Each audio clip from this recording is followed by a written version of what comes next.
वृक्ष को आहार जड़ से मिलता है, मूल से मिलता है, और मूल से आहार तना में जाता है। तना अक्षर पुरुष है, ये परब्रह्म है।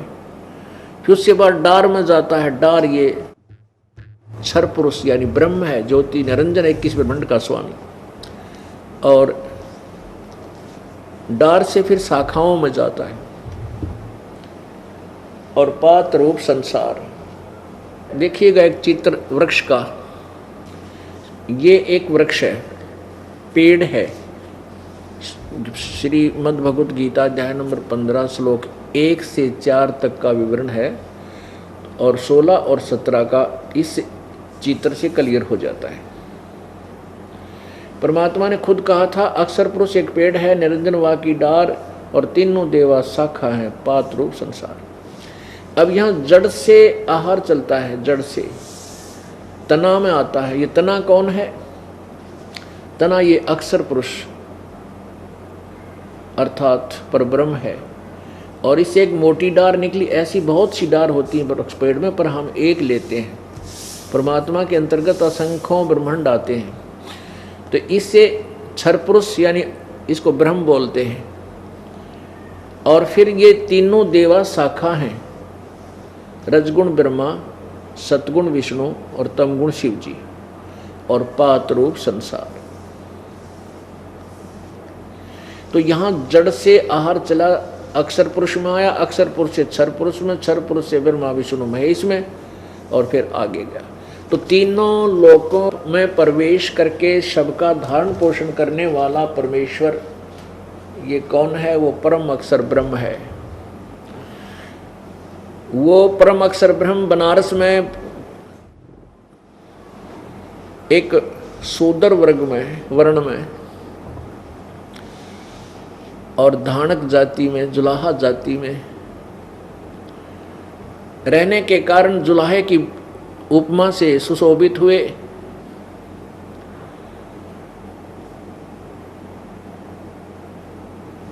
अब पुण्यात्माओं, कबीर परमेश्वर जी अनंत कोट ब्रह्मांड का स्वामी है, और वो प्रत्येक युग में आता है।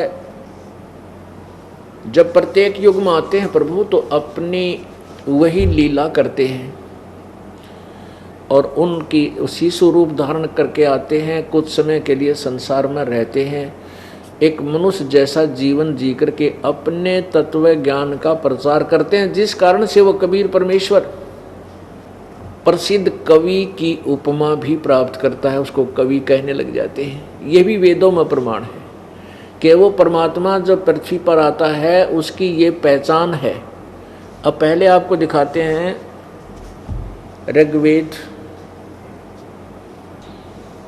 ऋग्वेद मंडल नंबर 9 और 10 से इकट्ठा इन्होंने जिल्द है, अनुवादित है। ऋग्वेद ये कहाँ से प्रकाशित है? प्रकाशक हैं सर्वदेशी कार्य प्रतिनिधि सभा, महर्षि दानंद भवन, रामलीला मैदान, नई दिल्ली। ऋग्वेद आर्य भाषा भाष्य, महर्षि दानंद सरस्वती कृत। मुद्रक Prince offset printers, 1510 Pataudi house, Daryaganj, नई दिल्ली। इसमें देखिएगा ऋग्वेद मंडल नंबर 9, सूक्त नंबर 1, मंत्र नंबर 9।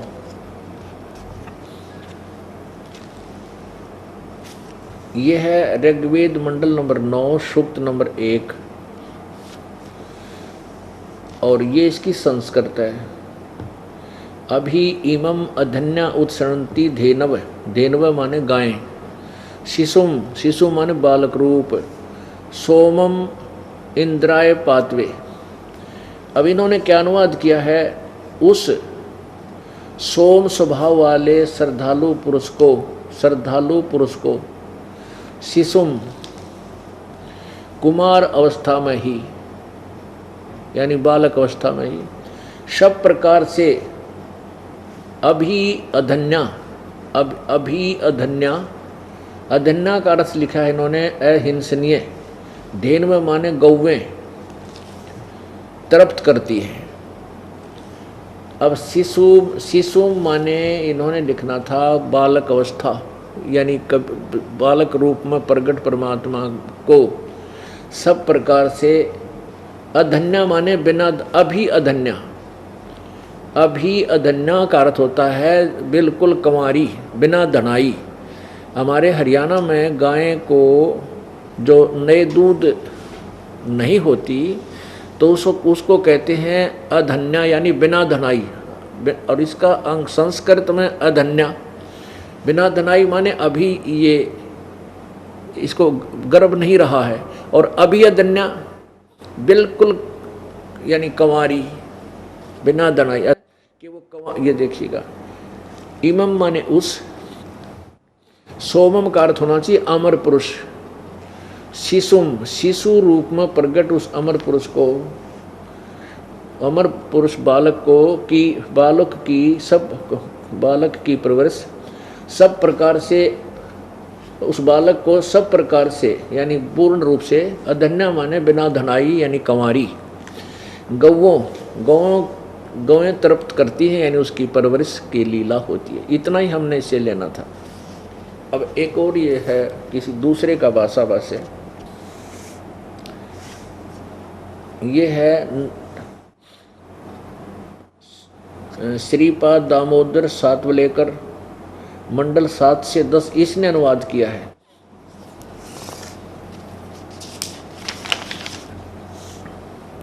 ऋग्वेद भाष्यम महर्षि दान सरस्वती, संपादक दयानंद अर्पण, प्रकाशक है विश्व मानव उत्थान परिषद, इतना इतना केंद्र कैलाश, पूर्वी कैलाश, सामुदायिक केंद्र पूर्वी कैलाश, नई दिल्ली। ये मुद्रक है इसकी, कम्यूट डॉट सर्विसेज नई दिल्ली, सर्विसेज नई दिल्ली। अब देखिएगा, ये देखिएगा मंडल नंबर 9, अथ नवम मंडल, प्रथम सूक्तम, और इसका 9वां मंत्र यहाँ आ जाता है। ये मंडल, ये मंत्र नंबर 9। इमम शिशु, इस पुत्र स्वरूप, देखो इस पुत्र स्वरूप सोम के साथ अधन्याधेनव उत, अधन्य गौवें, अधन्य अवध्य लिखा है इसने, अवध्य, इसका अर्थ होता बिना दनाई गौवें इंद्र को पीने के लिए इस सोम रस के साथ अपने दूध को पिलाती है। इवन कहेगा बेरा थाना सट्टे मार रखे, इधर के उधर एंड वेंड लिख रखे। इसका सीधा अर्थ बना, देख फिर देखो, इमम शिशुम, इस पुत्र स्वरूप सोम, सोम माने अमर पुरुष को, के साथ अधन्याधेनव उत, अवध्य, अवध्य लिख दें, गौवें इंद्र सोमम, यानी इंद्र को पीने के लिए इस सोमरस के साथ अभिसनंती अपने दूध को पिलाती हैं। बता कोई अर्थ बना।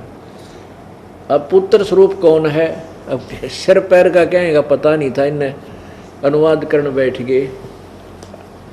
फिर भी कहने का भाव ये दास का कि मैं अगर सीधा इसका अनुवाद करूं तो आप जी को भी शायद विश्वास ना हो, क्योंकि अन्य जो नकली हैं जिनकी अज्ञान की खाल उतर रही है, वो नकली शेर पाक रहे थे, उनकी वह गधे की खाल में ना एक कुम्हार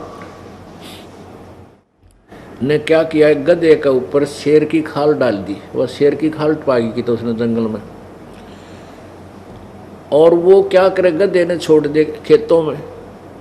अब रात्रि के समय चांद की रोशनी, चंद्रमा की रोशनी, और वो गधा आसपास के खेतों में चरण लग गया। और वहाँ रखवाले खेतों के थे, वो भाग जा डर कर, शेर आ गया, शेर से, और बखत से जाकर वो उस गधे ने पकड़ लिया हुआ।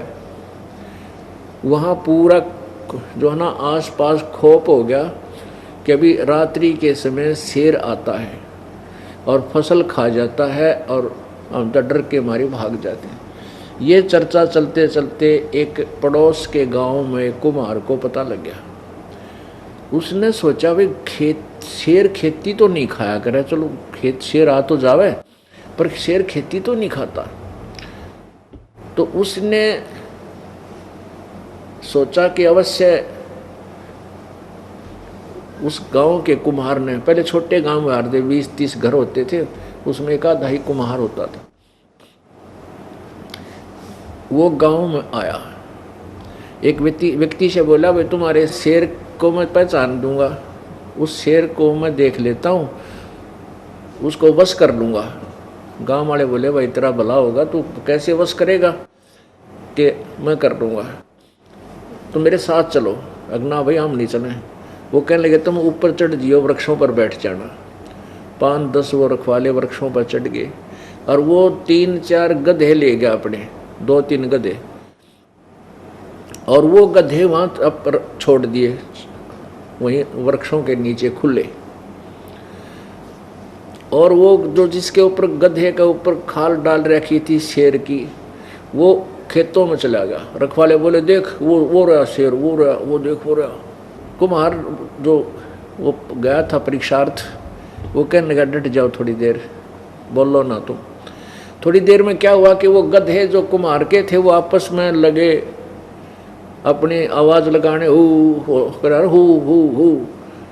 वो ऊँची लग गए ना, उस तरह अपने आवाज़ अपनी बोली बोलने लगे। उधर से वो जो नकली शेर था वो भी भाईचारे की बोली ने पहचान कर उनकी तरफ भाग लिया और उसी तरह बोलता हुआ वहाँ पहुँच गया। और वह खाल कितना गई, शेर की खाल उतर गई, अब पे पड़ गई वह जब उसकी बोली, और उधर से वो आ गया। कुमार बोला देख वो गधा था भाई, उसकी बोली से पहचान हुई शेर नहीं ये गधा है। तब उसकी खाल पकड़ कर तारी, वो गधा पहचाना किसका है, कुमार का, और गधा किसका होता। वो कुमार गड़िया फिर गाँव वाले ने अकने कम में तने चलो खेती तक खुआई सो खुआई, मारा और दिल डगा दिया था शेर शेर करके। तो अब ये जितने नकली शेर बन रहे थे इनकी खाल उतार कर दिखा दी दास ने। अब इनके कर्जे पाट रहे हैं, इनको मुश्किल माच रही है, अब क्या करें भाई, कहाँ मरें। फिर क्या करते हैं, रामपाल गुंडा है, बदमाश है, कि जनता का जो ध्यान है सच्चाई से हटाकर बकवाद में लगा जा। लेकिन उनको वो भूल गए, वो समय जा लिया। ये सब पढ़े लिखे शिक्षित है। ये तो 200 वर्ष पहले तो चल रही थी तुम्हारी, इसलिए परमात्मा ने तुम्हें छेड़ा नहीं। अब इसलिए छेड़ा है कि अब बिल्कुल क्लियर हो जाएगा, स्पष्ट हो जाएंगे। 11 अक्टूबर को, इसी 11 अक्टूबर 2009 को पवित्र हिंदू धर्म के माननीय चारों शीर्ष शंकराचार्यों से प्रार्थना की गई है कि वो आध्यात्मिक ज्ञान चर्चा करें। हमारा उद्देश्य ये है कि एक बार भ्रमित समाज को एक दिशा दे दी जावे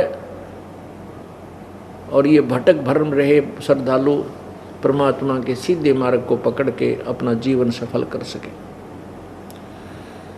तो उसमें ये और क्लियर हो जाएगा कौन कितने पानी में। तो कहने का भाव ये है कि इनको ज्ञान तो था नहीं। ये आर्य समाज के जो वेदों के ठेकेदार बन रहे थे, ये ऋषि महर्षि आचार्य, इन्होंने अनुवाद करने की चेष्टा की। अब जैसे रामायण है, रामायण चौपाइयों के अंदर है, और जिसने मौखिक ज्ञान है नहीं रामायण का, भाई रामायण क्या चीज़ है, किसकी कहानी है, जिसको रामायण का मौखिक ज्ञान है कि भगवान श्री रामचंद्र जी राजा दशरथ के पुत्र थे, ये त्रिलोकी भगवान थे, इनको ऐसे ऐसे इनका विवाह हुआ, सीता और इनका वनवास हुआ, लक्ष्मण को ये वन में गए, राम को वनवास हुआ, ऐसे ऐसे। फिर रावण ने सीता उठाई, युद्ध हुआ, फिर वापस आए। ये कहानी जिसको याद है और फिर उन चौपाइयों को वो पढ़ेगा तो वो अनुवाद कर सकता है। हो सकता है एक आधा अर्थ गलत हो सके, लेकिन भाव गलत नहीं हो सकता। और इनको मौखिक ज्ञान था नहीं सृष्टि रचना का, ना परमेश्वर की महिमा से ये परिचित थे। ये अनुवाद करने बैठ गए, अड़ंगा कर डाला। लेकिन फिर भी इनके द्वारा किए गए अनुवाद में भी वह सच्चाई ऊपर आ रही है। भले ही ये उसको ठीक ढंग से जोड़ नहीं सके, लेकिन अर्थ हमें ज्ञान है कि ये भगवान की महिमा, और ऐसे हम इनको सीधे पुर्जे जोड़ लेंगे। अब किसी ने अगला पहिया गाड़ी का पिछला पो रखा है, पिछला आगे धर रखा है, शरीर किधर ऊपर रख रखा है, तो अब हम जो इसको ज्ञान है वो ठीक ठिकाने लगा के उनको वह गाड़ी तैयार कर देगा। पुर्जे जो के तो जेन्युइन है, वेद हमारे एज इट इज हैं, ये जेन्युइन है। और हम अब इंजीनियर बन गए इस भक्ति मार्ग के, राम नाम की गाड़ी के। अब इस राम नाम की गाड़ी के इस ठीक ठिकाने पुर्जे लगा करके और ये ची ची कर दे चलेंगे इसमें बैठ करके, ठाठ से इसका लाभ उठाएंगे। जो इसका वास्तविक यूज है वो हमें होगा, हम उठा ले, अब इसका लाभ उठाएंगे यथार्थ भक्ति करके। तो एक ये प्रमाणित हो गया कि जब परमेश्वर आते हैं कबीर देव, वो प्रत्येक युग में एक ऐसी लीला करते हैं और उनका वो नाम पूरे युग में वही लीला उनकी प्रसिद्ध रहती है, उनका नाम वो विशेष प्रसिद्ध रहता है। वैसे तो वो अन्य समय में भी आते रहते हैं और कुछ समय के लिए रहकर घंटा 2 घंटा, दिन 2 दिन, फिर चले जाते हैं, सहस्री जाते हैं, सहस्री जाते हैं। परमात्मा के इस आगमन को जो 120 वर्ष तक यहाँ रहकर गए थे, इनको अतिथि रूप में आना माना जाता है। अतिथि रूप में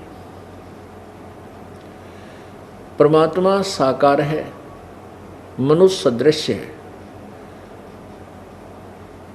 अभी तक हमें परमात्मा को निराकार बताया गया था, हम परमात्मा को निराकार ही सुना करते थे।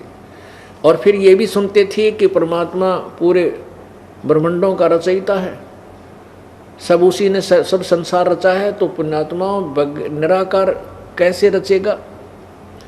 निराकार इंजीनियर, निराकार यानी जो साकार नहीं है, तो कोई एक पेचकस बना के दिखा दोगे। और तो जहाज बनाना बहुत बड़ी बात है, एक पेचकस बनवा दो उस निराकार इंजीनियर पे। पुण्यात्मा परमात्मा साकार है। अब देखो कितना सुंदर शरीर प्रत्येक प्राणी का बनाया, और जिस अंग की जहाँ आवश्यकता थी वहीं लगाई। जहाँ 2 की आवश्यकता थी 2 लगाए, एक नाक बंद हो जाए दूसरे में, और सांस का जुगाड़ मुंह भी, नाक भी बंद हो जाता मुंह से। यानी कितना हर तरह सूझबूझ से उस मालिक ने यह पुतला बना के हमें दिया। तो क्या बगैर सोच समझ के, बगैर किसी वो साकार के ये बना सकता है? तो पुण्यात्मा अभी तक हमें ऐसे ही गेड़ में डाल रखा था इन्होंने, भ्रमित लोगों ने, भ्रमित इन कथित ऋषियों ने, महर्षियों ने। इनको स्वयं ज्ञान नहीं था, ये और के बताएंगे। तो इस प्रकार ये परमात्मा की महिमा से अपरिचित होने के कारण पूरा मानव समाज भ्रमित है। अब इस पुण्य आत्माओं को, इस भ्रमित समाज को शास्त्र अनुकूल दिशा देने का हमारा प्रयत्न है, और परमात्मा इसे सफल करेगा। हम